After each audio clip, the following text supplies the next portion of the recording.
2022년 10월 트렌드 키워드는 프로듀서, MZ세대가 만드는 비즈니스입니다. 네, MZ세대라는 단어는 이제 너무 많이 들어서 식상하시죠? 더 이상 새로운 세대라고 보기에도 이미 사회적으로도 너무 많이 통용되고 있고 또 주력 계층으로도 이미 자리매김한 세대이기도 합니다. 소비자적인 측면에서는 더 이상 언급할 필요가 없는 상황인데요. 하지만 기업 환경에서는 눈에 띄는 변화들이 나타나고 있습니다. MZ세대가 관리의 대상이 아니라 기업 혁신의 주체가 되고 있기 때문입니다. 오늘은 MZ세대가 자신과 같은 세대를 어떻게 바라보는가, 또 그들이 원하는 비즈니스는 무엇인가를 파악해서 기획하고 성공한 사례를 찾아보고요. 그에 대한 배경을 함께 알아보는 시간을 가져보겠습니다. 네, 트렌드 키워드인 프로듀서는 프렌드와 프로듀서의 합성어인데요. 고객이자 직원인 MZ세대가 비즈니스 전면으로 나와서 활동하고 있는 현상을 의미합니다. 과거 수직적인 조직 구조에서는 고객이 어떤 세대인가에 대해서는 사실 크게 중요시 여기진 않았던 것 같아요. 그거와 상관없이 내부 의사결정 단계에 따라서 방향을 수립하는 경우가 많았는데요. 2030 세대를 대상으로 하는 비즈니스인 경우에도 단계별 보고를 걸쳐서 최종 의사결정은 세대에 대한 이해도가 없는 인물 혹은 리더가 결정하는 경우가 많았죠. 하지만 최근에는 2030 세대에게 비즈니스에 대한 주도권을 주고 그들이 스스로 판단하고 진행할 수 있는 기회를 제공함으로써 다양한 성공 사례가 나타나고 있습니다. 네, 이렇게 우리가 중요하게 여기는 MZ세대, 그들이 중요해진 이유를 조금 더 알아보도록 할게요. 네, 현재 MZ세대는 비즈니스의 미래에 막대한 영향을 미치고 있습니다. 물론 디지털 네이티브로서 비즈니스의 형태를 완전히 바꾸었기 때문이기도 한데요. 이뿐만 아니라 높아진 구매력으로 기업에서 가장 중요하게 여길 수밖에 없는 세대가 되었습니다. 밀레니얼 세대는 모든 세대 중에서 가장 구매력이 높고요. Z세대는 2025년이 되기 전까지 베이비부머 세대를 추월합니다. 그리고 2035년쯤에는 두 번째로 구매력이 높은 세대가 될 것으로 예상하고 있습니다. 전문가들은 향후 20년간, 굉장히 긴 시간이죠. 20년간 MZ세대가 모든 산업과 비즈니스를 이끌어 나가는 핵심 세대가 될 것이라고 이야기를 하고 있는데요. 2023년에 맞이하는 우리에게는 세대가 전환되는 그런 분기점에 서 있다라고도 볼 수 있겠습니다. 이들이 중요한 이유는 구매력뿐만 아니라 전체 소득 중 소비 비중이 가장 높은 세대이기도 하기 때문인데요. 일반적으로 생활에 관련된 소비는 의식주 휴미락, 즉 입고, 먹고, 살고, 쉬고, 꾸미고, 즐기는 이런 분야에 집중되어 있습니다. 이런 분야에서 Z세대와 밀레니얼 세대가 그런 소비 비중이 굉장히 높게 또 많이 차지하고 있는 것이 굉장히 중요한 특징인데요.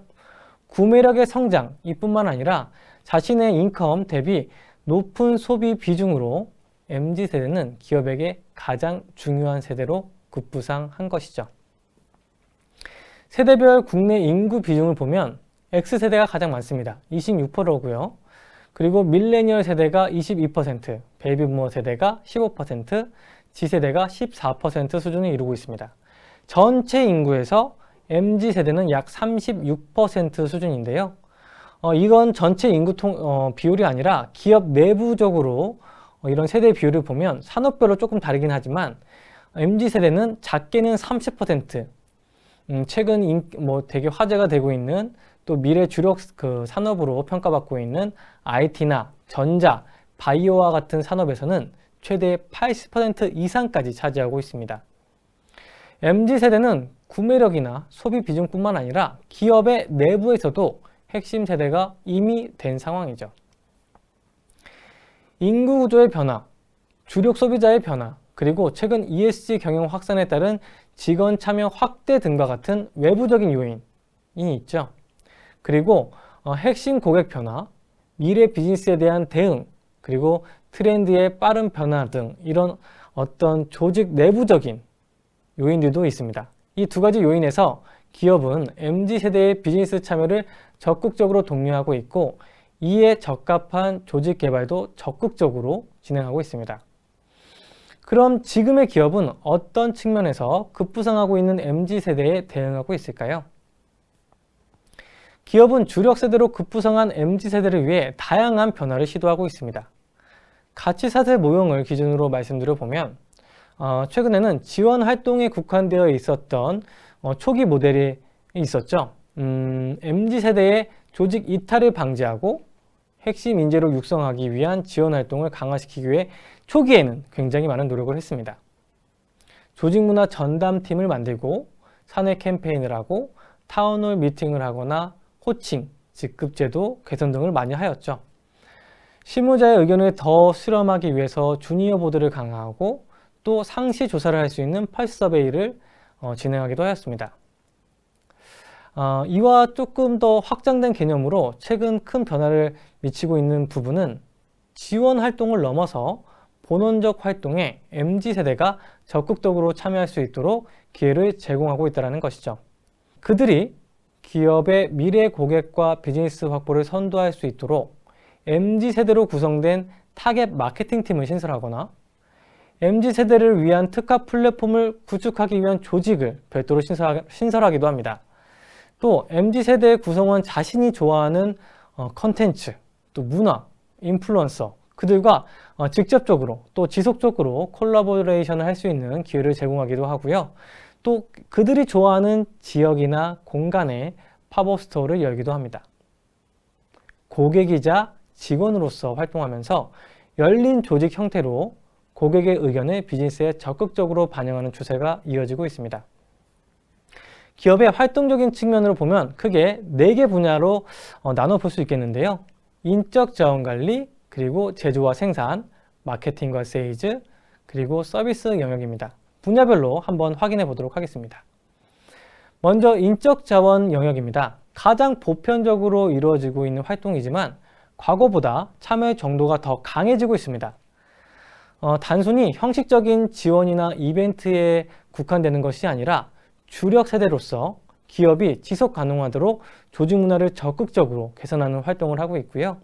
명확한 과제를 선정하고 회사와 경영진이 시행을 하는지, 제대로 진행하고 있는지 지속적인 모니터링을 하는 그런 추세도 나타나고 있습니다.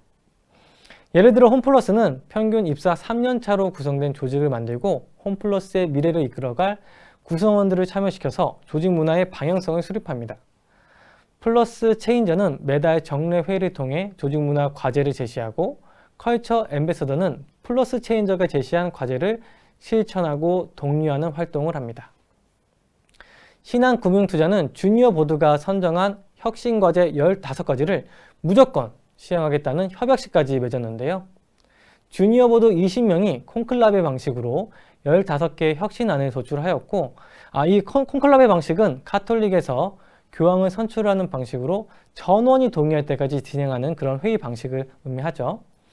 네, 또 실행을 담보하기 위해 주니어 보드 구성원이 경영회의에 반드시 참여해서 단기 과제와 중장기적인 과제로 나누어서 단계별로 진행되는 사항을 파악하고 있다고 합니다.